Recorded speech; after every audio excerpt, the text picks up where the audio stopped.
दोपहर को air India की फ्लाइट संख्या AI 171 दुर्घटनाग्रस्त हुई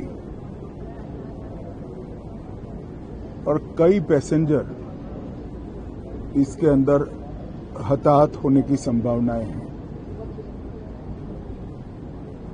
इस घटना से पूरा देश क्षुब्ध है और पूरा देश एक साथ पूर्ण संवेदनाओं के साथ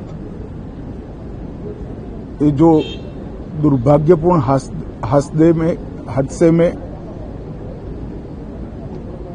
पैसेंजर हताहत हुए हैं, इनके परिजनों के साथ खड़ा है। सबसे पहले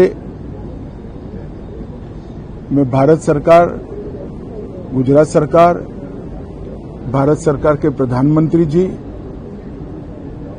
और गुजरात सरकार की ओर से भी जो लोग हताहत हुए हैं, इनके परिजनों के प्रति गहरी संवेदना व्यक्त करता हूं।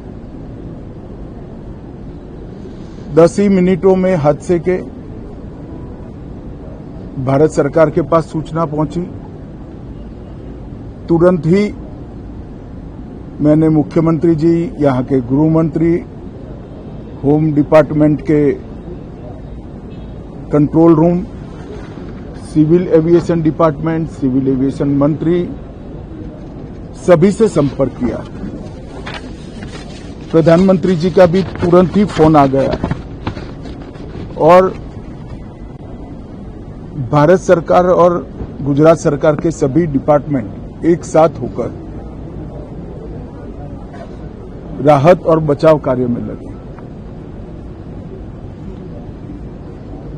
इस विमान में कुल मिलाकर 230 यात्री देश के और विदेश के और 12 क्रू मेंबर सवार थे। इसमें से एक यात्री का बचने का अच्छा समाचार मिला है, मैं उनको मिलकर आया हूं। मृत्यु का आंकड़ा तो DNA परीक्षण और यात्रियों की पहचान के बाद ही अथॉरिटी अधिकृत रूप से घोषित करेगी, मगर जो यात्री बचा है उसको मैं मिलकर आया हूं। घटना के तुरंत बाद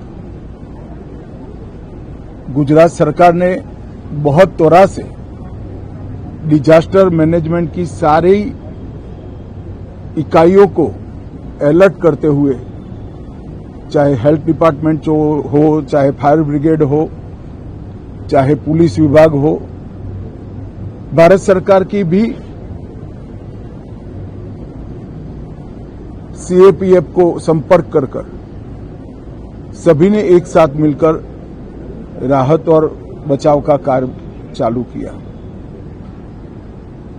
मगर 1.25 लाख लीटर ईंधन विमान के अंदर ही था और लगभग गर्मी, तापमान इतना ऊंचा हो गया कि किसी को बचाने की मौका ही नहीं मिला।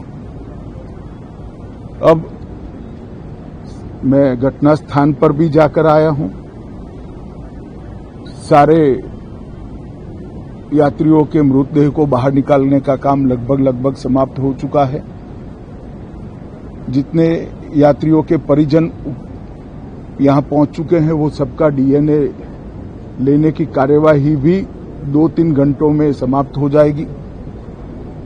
विदेश में जिनके परिजन हैं, उनको सूचना देने की कार्यवाही समाप्त हो चुकी है और जैसे ही पहुंचते हैं उनके भी DNA सैंपल लिए जाएंगे और मृतदेहों की पहचान के लिए जितने मृतदेह मिले हैं, इनके भी DNA सैंपल लेने की कार्यवाही समाप्त हो चुकी है। गुजरात में ही लगभग 1000 के आसपास DNA टेस्ट करने पड़ेंगे। ये सभी टेस्ट करने की क्षमता गुजरात में विकसित है तो डीएनए टेस्टिंग के लिए कहीं गुजरात के बाहर जाने की जरूरत नहीं पड़ेगी। गुजरात की एफएसएल और नेशनल फॉरेंसिक साइंस यूनिवर्सिटी दोनों मिलकर कम से कम समय में डीएनए का परीक्षण पूरा करने के बाद परिवारजनों को अपना मृतदेह परिजन का मृतदेह सौंपने का काम करेंगे। उनके रहने की सुविधा, उनकी सांत्वना की सुविधा, जिनको मेडिकल प्रॉब्लम ट्रॉमा के कारण हुए इनकी मेडिकल की सुविधा, ये सारी व्यवस्था बहुत सुचारू रूप से हो चुकी है। अभी रिव्यू मीटिंग में सारी व्यवस्थाओं को हम सब मंत्रियों ने साथ में मिलकर देखा है। एविएशन डिपार्टमेंट ने अपनी जांच शुरू कर दी है और जांच तेजी से आगे बढ़े इसके लिए भी एविएशन मंत्री जी ने सूचनाएं दी है। मैं फिर से एक बार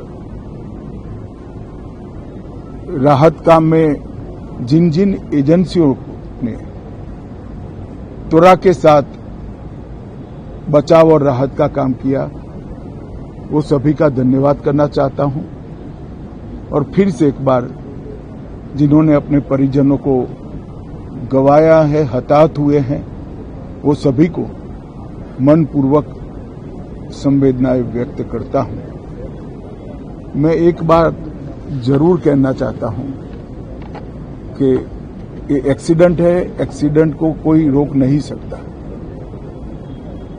परंतु 365 दिन 24 घंटा इस तरह की घटना के लिए प्रशासन का जो अलर्टनेस है उसकी कसौटी उसी वक्त होती है जब ऐसी घटनाएं होती है। और आज गुजरात के डिजास्टर मैनेजमेंट की तैयारियों का एक प्रकार से दुर्भाग्यपूर्ण तरीके से मगर कसौटी हुआ और बहुत त्वरा के साथ यहां पर काम किया गया, वो पूरे देश के मीडिया के सामने और परिजनों के सामने भी आया है। अंत में मैं फिर से एक बार सम्माननीय प्रधानमंत्री नरेंद्र मोदी जी की ओर से, भारत सरकार और गुजरात सरकार की ओर से सभी हताहत लोगों के परिजनों के प्रति गहरी संवेदना व्यक्त करता हूं। धन्यवाद।